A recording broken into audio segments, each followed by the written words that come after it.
All right, it's Sunday, so it's the day in the shop. Today we got a couple of things we're going to get after. First of all, we painted up these bezels for the gauge pods here. We've got two of them we're going to put in, and we got the block-off plate, which we haven't finished yet. It needs some interior paint work, and we needed this black paint to dry. This is primer, a couple of black coats, and then we put a couple of coats of poly on it. So these will get all reassembled today. That's the old fuel gauge, so we'll get this put back on. When we pull this clock apart, it has a brand new mechanism in it, but the adjuster is loose, so we'll pull that apart and get that fixed today. The other thing that we're doing, getting ready to work on the defrost vents on the air conditioning unit, and this is resin and fiberglass mat that we're going to use to seal up where we Frankensteined in the vents from the new system. We've got all the brushes and everything, so we can get all that cleaned up today. So that's on the agenda for today, and I think that's it. All right. Yeah, I admit, that is a cool looking script. ShopDog, are you going to approve of this video or not? He's not sure yet. He hasn't gotten any cookies, so he does work on bribery. Okay. We're going to go ahead and get that yanked out here in a minute. We were also looking at some holes we think we will attempt to get welded up today. But, yeah, and then we'll get this plate back off. We'll get all of that out. And in here is where we're going to set up our through plate. But we really want to get the fiberglass started first because that's the thing we're not that sure of.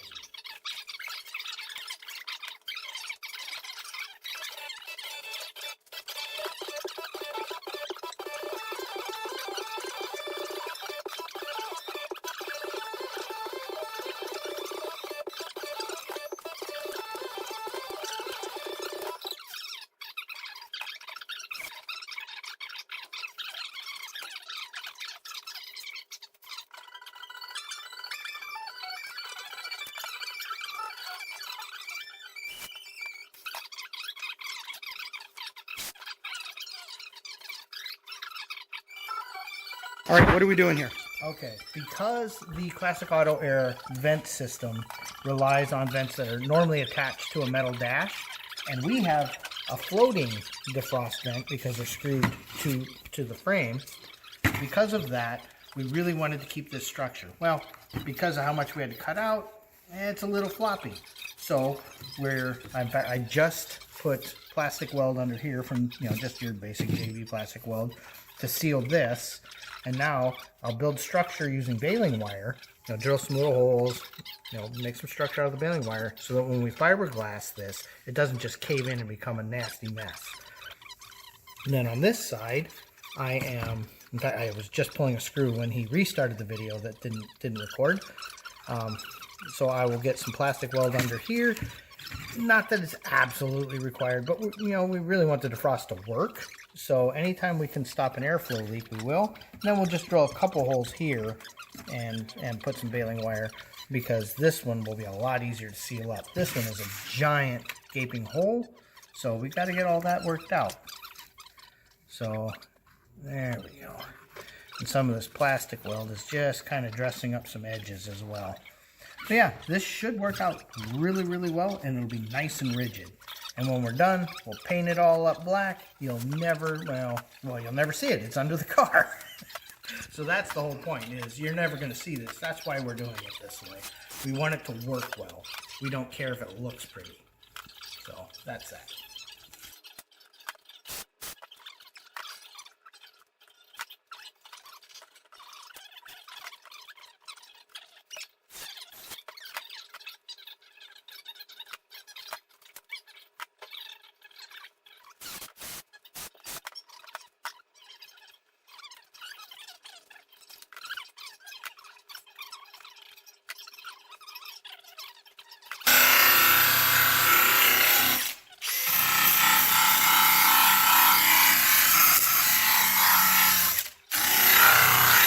Oh, I bet that's not easy.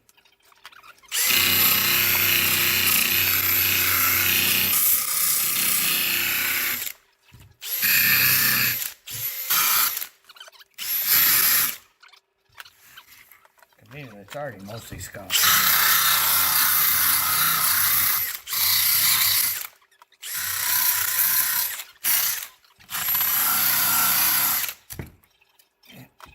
that means we're done. Yeah, when the tool falls out, we're done. This is what you catch. So, no, Jeff's in the video. All right, so what are you doing here? Okay, we're getting ready to play fiberglass games. So we just kind of made sure everything was a little scuffy. And now we're going to cut the glass and kind of get that all sorted out. And once we know where that's going to go, we're going to mix the catalyst and the reagent and make it all go. Or the hardener, I guess, you know, in proper lingo. But this should provide a little bit more strength. And what we're going to do is kind of get this all built up. It's hopefully going to just work and not give us too much trouble. And what we'd really like to do is then go put it in the car and let it cure. We'll see. Because, you know, we don't want these to be under any stress when we're done. Because see how they move? Well, you do that enough times and plastic breaks. So, that's where we're at.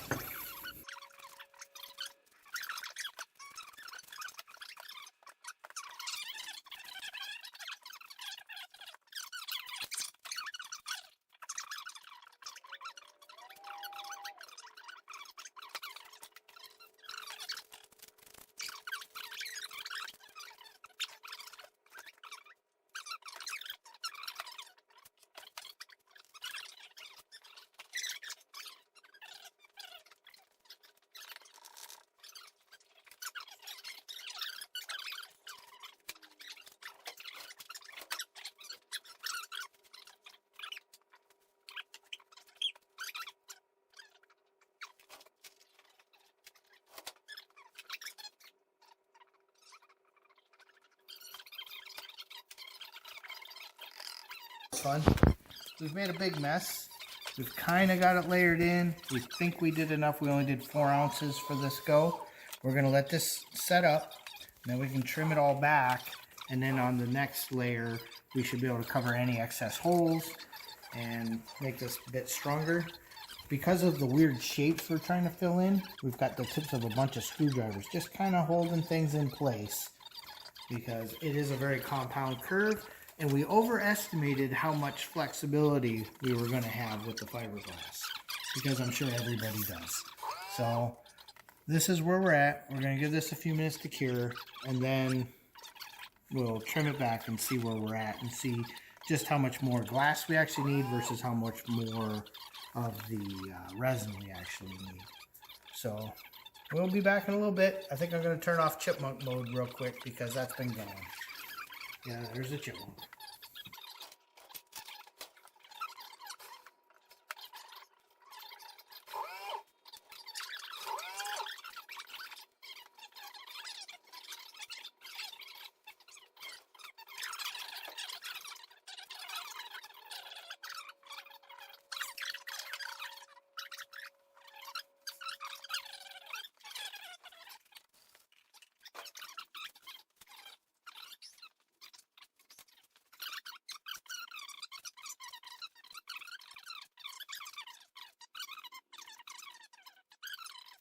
Okay, I'll turn chipmunk mode on in just a minute, but what we're doing while we're waiting for the fiberglass to harden is we're going to go ahead and pull the AC unit out, pull the plate out, and 3 things are going to happen. 1, we're really thinking about welding up a couple of these holes. 2, now that we know where our level lines are on the plate, we're going to bolt the AC to the plate out on the bench so that we can figure out how to make our little lines and exactly where we want the interface plate, you know, that billet plate that goes there. It's going to be way easier out on the bench than trying to do that under the car. And 2, we won't make it there today, but we're going to get it started to prep for the dynamat on the firewall from the inside. So those are things that we're working on right now. So I'm going to go ahead and switch over to chipmunk mode.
Okay, so now what we're planning is we know that this is how this goes in the car, and we know that these two holes are these two here. Geez, everything's sideways now. So if we pretend we're in the car, that's that one that's out over the tranny hump, and then this is right here.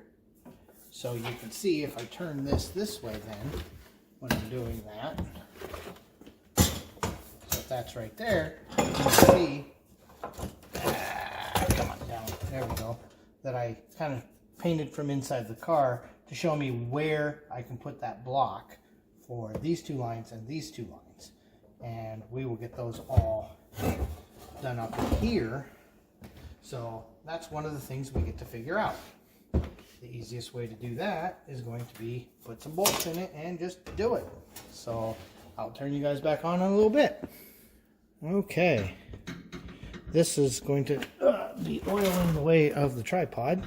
There, that should give a pretty good view of what we're doing, hopefully. Always move your beer, it might get spilt. So now, you don't have to go, you know, crazy, but we want that kind of snug down. We've got a box holding this up for now. But we know where parallel is, but what we need to know now is where we want that block. So, we're going to set that up, and anywhere in here was fine for the block. So let me find it. It wasn't hard to find, I knew where it was. So let me take these outsides off, which we're not even worried about these yet. Okay, and the concept here is that these screw in and clamp this plate. So the plate will be outside, but these actually screw the plate in. So what we need to know is two different things. One, where on earth we want them relative to this so that it's easy to route the hoses. The other thing we definitely want to know is where one of the holes is, and then we'll go to the outside and position and drill for the holes outside. And instead of cutting out a great big hole, we're going to, you know, just drill, you know, the 4 holes. That way we get a little bit of play, but nothing crazy, because obviously we're gonna have to put all this back together in the car. So what will most likely happen, oh, and the other thing we've got to do while we're doing all this is build these 4 hoses. You know, I don't know that we have the clamps for these yet, but we can get clamps for those. But we have everything we need to build these 2 lines. You know, we've got our fancy tool, we have barrier hose, so all that we should have. We may not actually have hose for that. We'll dig around and see what we got. We definitely want some high quality stuff. But when you look at the plate, you can see you got, you know, any of these 3 are fine, and then that's this little guy. That's this one here. So, let me dig around where you guys can't see in the box and see if I can figure out where that went. I know Diesel was playing with it the other day, and now we don't know. Ah, here it is. Okay, so here's the little one. So see, they thread in. Now, this one is going to connect here. So do we want to do this and have the line kind of loop? Do we want to have the line kind of loop like this? Here's the thing. This line doesn't bend real well. It's pretty tough stuff. I'll have to dig some out before our next shot. So we really want to know, because that's really the thing we've got to know for mounting this, because honestly it's probably going to be right about here, is do we want the little line here? Do we want it here, here, or here? So that's the thing we're going to spend a couple minutes and decide. I hear a shop dog. Shop dog thinks we're all crazy. He doesn't like the smell of that, but he's also not leaving. So we've been going through all the fittings that we have between our kit and our little bulkhead kit that we bought. We're now just marking all the sizes because we didn't realize in the beginning that there's a 3rd size. So the 13/32 hose we threw back in this box so we don't mess with that. That goes between the condenser and the compressor.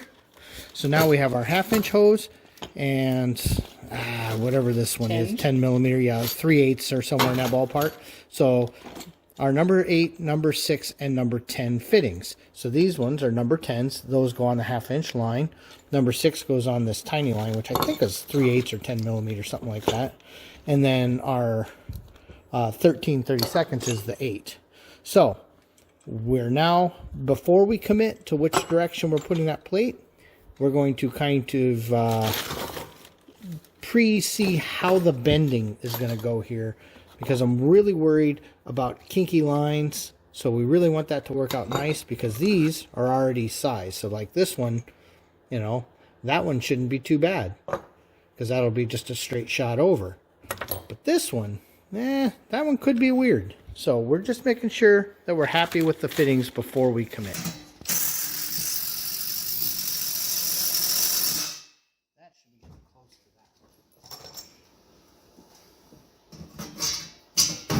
Yep, that one will fit. We go to a bigger step bit for. Also, I can tell you now, this will be hot. ShopDog, do you approve? No. No. He's like, I don't know what's going on there. Pixie approve?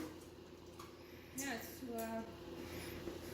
Where's all my step bits? Neighbor Jeff approved? Sure. You sure? Good? All right. Next to the punch. We found the punch. Oh. Yeah, we found a bunch. There's a bin of bits that's been floating around. Anyone that watches my videos knows that I'm a big believer in deburring holes. I hate getting cut. See how nice that cuts that ribbon off of there?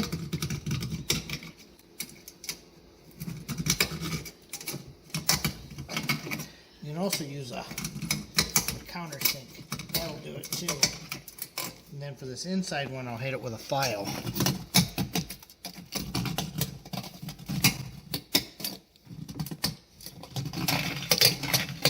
Okay, where's the file drawer? Pliers, sockets, clamps. Yep, right there with clamps. Right there with clamps. Ooh, look at that file right there. I know most of them are laying all over the place, though. Or you use the grinding wheel.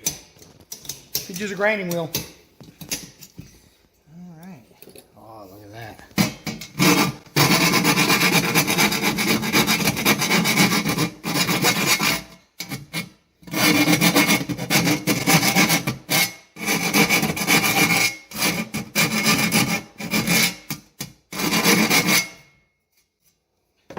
I'm allergic to being cut.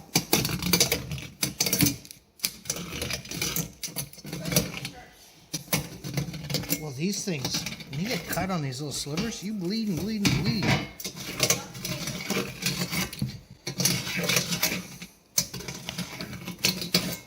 But unfortunately, that's the downside to the step bit, because it does make a messy hole.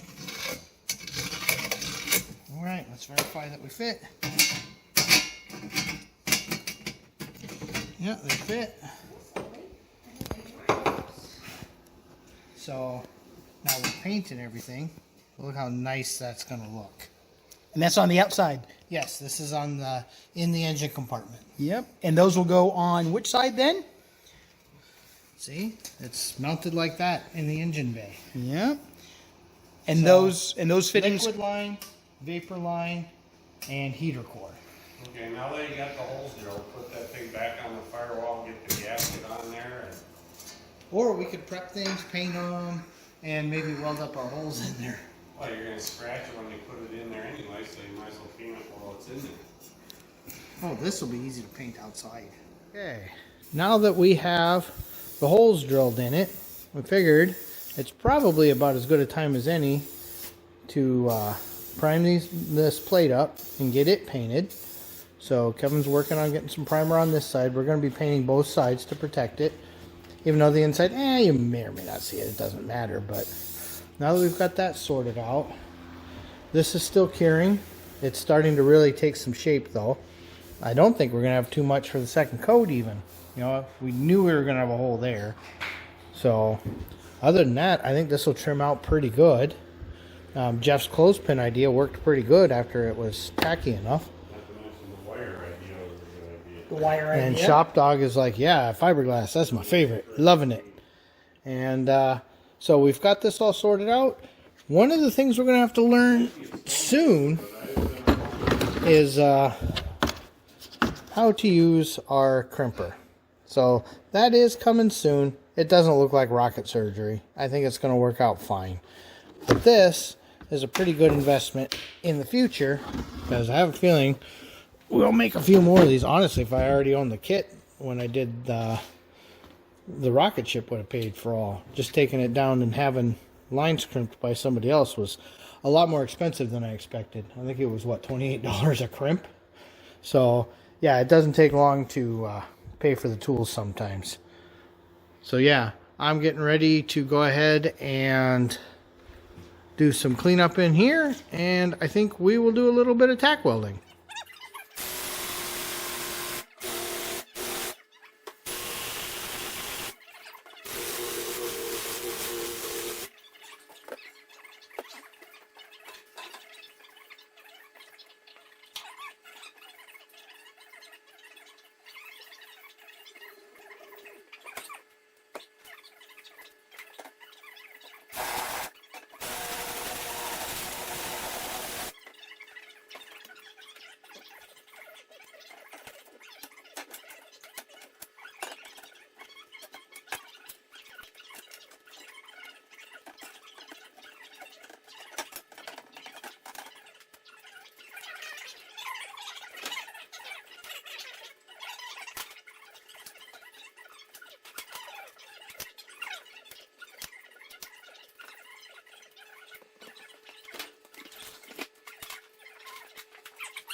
Okay, this is not chipmunk mode.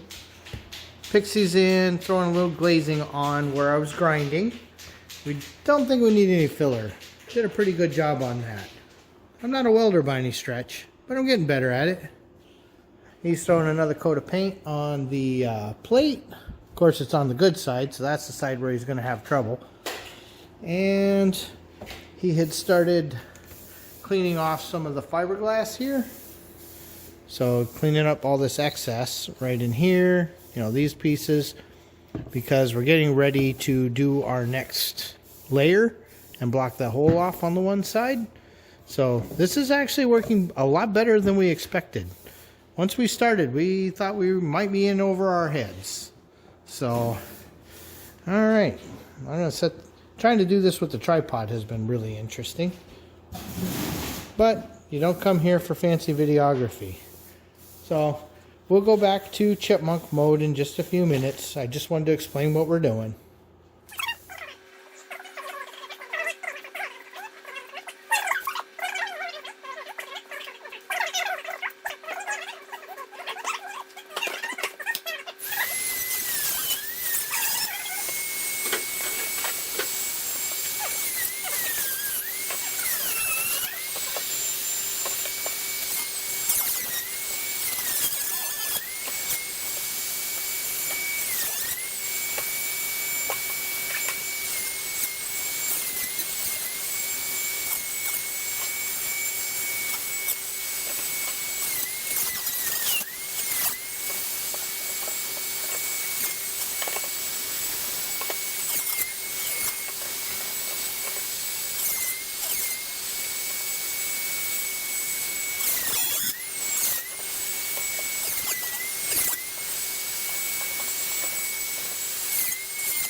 So we did a test fit after we did all the cutting of the extra fiberglass, and it fits in the car perfect. So what we're going to do is a second coat. We're going to tuck some in here where this didn't get quite sealed up. Additionally, underneath here, in fact, we're going to zip tie it down so it stays in place, and we'll see what we'll do with the zip tie. We're going to patch this here with this piece here, and then we're going to clip it so it stays in place. We're going to... The other reinforcement. Yeah, we're going to do this reinforcement here with this piece here. And again, clip it in and then trim what we don't need when it's hard. And then this piece will go right here because we got a little air hole right here. So we're going to clip that in, and then we'll use neighbor Jeff clips to hold them all in, and then we should be good. We'll clean it up, give it a coat of paint at some point here, not today. And then this will be ready to go in the car. And work. And work.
ShopDog says we need to go close out a Pontiac Catalina video, but we also got to look for rabbits because we did get one the other day, and that was fun. So we went in and tried some cake bites, and now we're coming back out. We're going to pee on every tire. That's really our job. I'm sure we found a tire. Oh yeah, no, he's got Bartley's Jeep. Woo! Yeah, it smells very fumey in here. Woo! Yeah. So, what we need to do is go la la la la la la la la la and turn this down a little bit real quick. Stop for just a second because I don't need another copyright. So, here is where we're at with the Catalina right now. This is still definitely got a little bit of curing time to go. And then he can trim all that up. Yeah, this will be nice and strong. Just kind of poking, making sure everything's good. So that'll be nice and strong now. I don't know when they want to sand the glazing putty down, but you can see that will come out pretty nice. And I think when they're done, it won't look any different than, you know, some of the factory dimples. He decided he wanted his alternator case to be black to match everything else that he's doing. So he got that all done. I whipped that apart real quick. The commutator looks fine, and the brushes definitely have a little work. Let's see, I believe Bartley is in here trying to make things a little easier to get at. Yep. There's always one screw. yeah, there's a couple more. Yeah. So you can see he's been in here painting and having fun. You know, got to do it. We did order a closeout plate, just like on Mark's old 69, to go across here, just in anodized black. Still waiting on our cam, so hopefully Lunati will ship that soon. Let's see. He is looking at his plate and seeing what areas he doesn't like, because this will be visible. Yeah, I would sand those down. We'll sand those down. But yeah, no, definitely want it to look nice when he's done. So, oh, ShopDog's doing his derpy thing. Sticks his tongue out. He does, you know, he's not the quickest dog. So, nope, so we got all those holes welded up, including that big one that they passed that connector through. We got the fiberglassing done.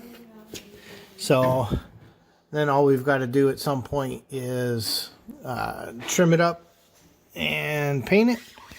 And I will hit these with some primer, you know, where we painted it, or where the welds are on the inside, so that we don't have any problems downstream. But yeah, this is coming along pretty good. We figured out the directionality for the plate. We got that sorted out. We will play with our crimp sometime probably next week. We will see. You know, maybe I get crazy and have some time this week, but we'll see. So yeah, we're getting there. I think that's probably going to be the end of this week's Catalina video. Sorry about so much chipmunk time, but until we find a better solution for showing what's all involved and just putting the phone on the tripod so that we can actually work versus somebody actually holding a camera and following people around, that's what we're going to be doing. So, alright. Thanks for watching.